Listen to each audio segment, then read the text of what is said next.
अभी तक की कहानी में आपने सुना कि मुकेश बेगुनाह होते हुए भी मुजरिमों की तरह अपने खिलाफ सारे सबूतों को आग के हवाले करने के लिए मजबूर हो जाता है। इसकी वजह पुलिस का उसके प्रति रवैया था और पुलिस अपने रसूख का इस्तेमाल सिर्फ डराने धमकाने के लिए कर रहे थे। मुकेश को खुद यकीन नहीं हो रहा था कि उसके साथ आखिर ये क्या हो रहा है और इसलिए ऐसी हालत में शायद उसके लिए दूसरों को यकीन दिलाना भी संभव नहीं था।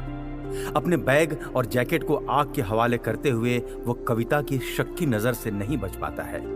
कविता को जैसे यकीन था कि मुकेश ने जरूर किसी गलत काम को अंजाम दिया है और इसलिए उसे सारी हरकत संदेहजनक लग रही थी। सुबह होते ही पुलिस की टीम वापस रोड नंबर 12 पहुंचती है। इंस्पेक्टर शेखर और सब इंस्पेक्टर यादव दोनों एक कांस्टेबल के साथ मृत पुलिसकर्मी का सर सड़क पर पड़ा हुआ देखकर हैरान रह जाते हैं।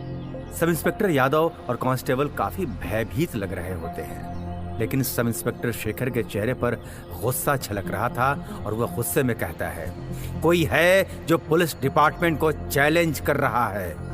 वो जो कोई भी है उसके टुकड़े टुकड़े करके इसी सड़क पे बिछा दूंगा।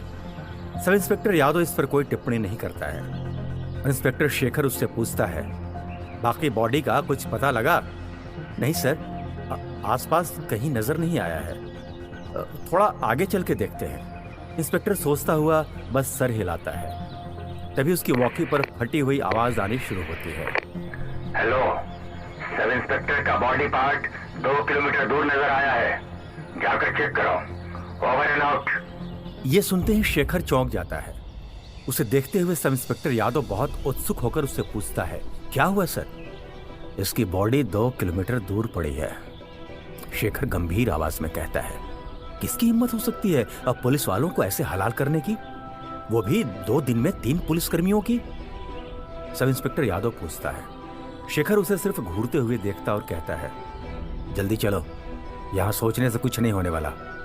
जी सर, सब इंस्पेक्टर यादव कहता है और कांस्टेबल को चुटकी बजाते हुए ऑर्डर देता है, सर को ठीक से उठाकर रख दो।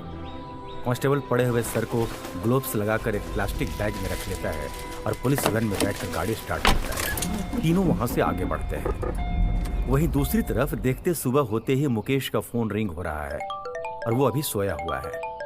फोन की लगातार रिंग से उसकी नींद खुलती है और वो फोन उठाकर देखता है। फोन मिताली का था। वो जैसे ही फोन उठाकर हेलो कहता है, मिताली सुपर फास्ट ट्रेन की स्पीड में बोलना स्टार्ट कर देती है, तुम अभी तक सो रहे हो? लगता है तुमने सिर दर्द की गोली नहीं खाई है रात को, है ना?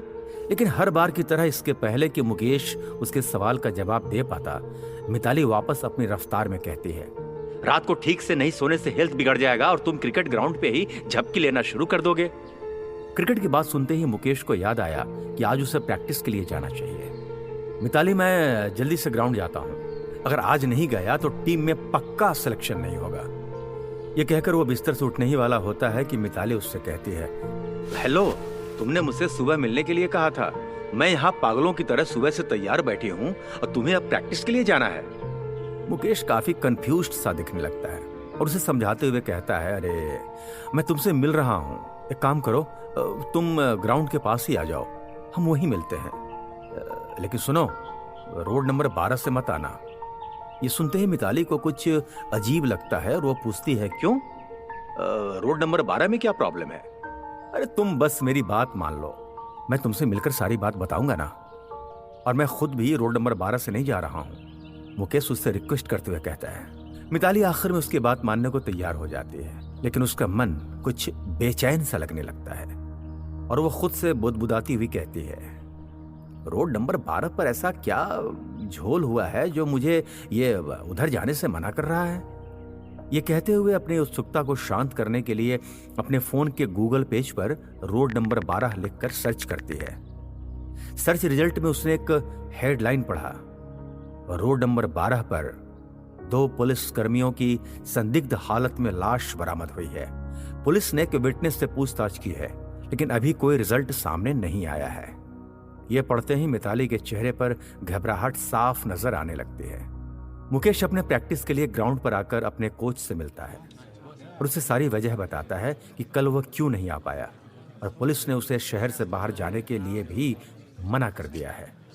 उसकी सारी बातों को सुनते हुए कोच ने नए खिलाड़ी को ही मौका देना उचित समझा और मुकेश हतोत्साहित होकर वहां से चला जाता है।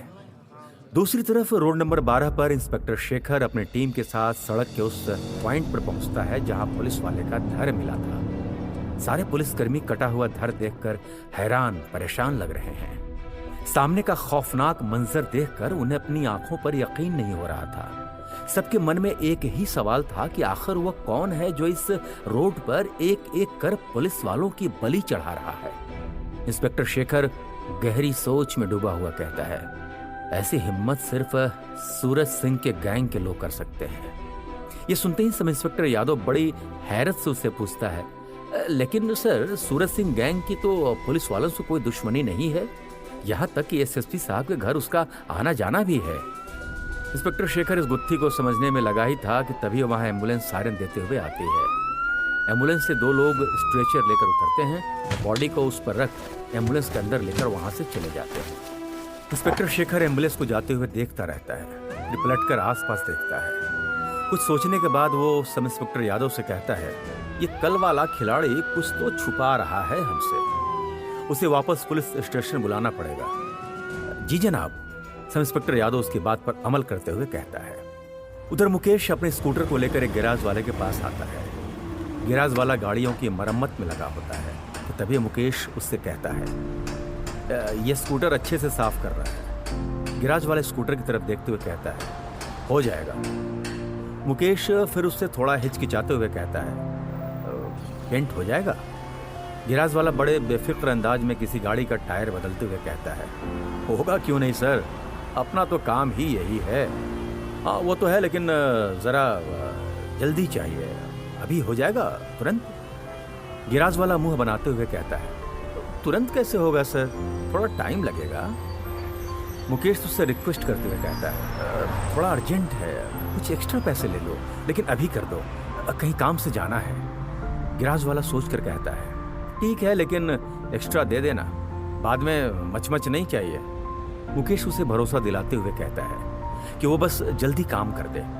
गैराज वाला तुरंत उसके स्कूटर को चेक करता है और उसके पुर्जों को अलग करना शुरू कर देता है। गैराज वाले के अंदाज को देख ऐसा लगता है जैसे उसे इस काम में महारत हासिल हो। उसके हाथ को देखकर ऐसा लगता है जैसे मिनटों में गाड़ियों का हुलिया बदल देता हो। मुकेश वहीं पास में एक कुर्सी पर बैठ जाता है और काम खत्म होने का इंतजार करता है।